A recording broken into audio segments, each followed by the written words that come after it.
For example, a lot of surfers choose Hawaii for the big stuff, and then for me it was J-Bay.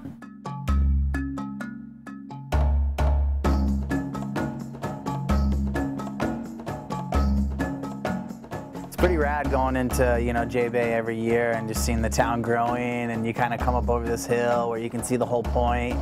And, if there's waves, you can fully see the whitewater coming down. It's just like this perfect point. 2011 sees the third consecutive year of greening the Billabong Pro. This forms part of an initiative to help surfers worldwide understand why we all need to take action against climate change. Every single year we go back to the drawing board and we look at every aspect to try and make sure that we're delivering a better event. This year, Billabong has partnered with Coca-Cola, and in consultation with Cleaner Climate, we aim to work out the greenhouse gas emissions of the event and then try and reduce them.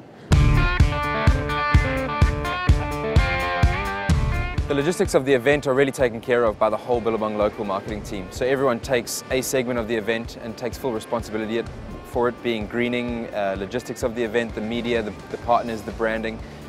So it's really a team effort where everyone pulls together and puts the event on. And then add to that the Billabong international team flying in from overseas and looking after the broadcast and then just overseeing all the Billabong international events. So it's a great team.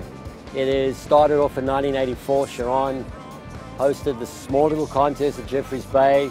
Thought it was just going to be a one-off thing, and by and large it developed into one of the best and the most anticipated WCT contests on the circuit today.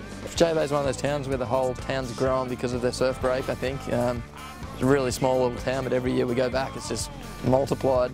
It's cool to see it done right, and that's hard to do anywhere. And the fact that they, did that in South Africa means there's some good people that, stuck a flag in there early and really wanted the best for it. Jeffreys Bay itself is such a cool community, and it's still got that raw African vibe. It's like one of the biggest culture shocks you can probably get with still speaking the English language.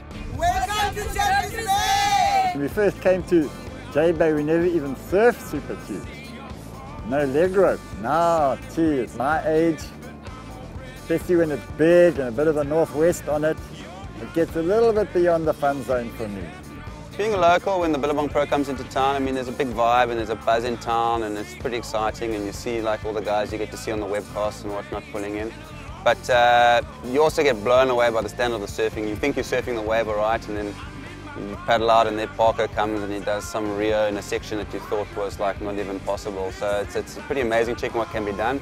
And the guys, they behave as well, they know that the locals are itching for the waves, and often they score really good waves during the contest, but I think they understand that as well, and they respect the locals from that point of view. My relationship with super tubes goes pretty deep because I pretty much base my life around living at Jeffreys Bay, across the road from super tubes, where I work nearby, and I get to surf supers every chance I get. I hardly ever go anywhere because you don't want to miss a swell. Jeffreys Bay affords you everything you've ever wanted in a wave.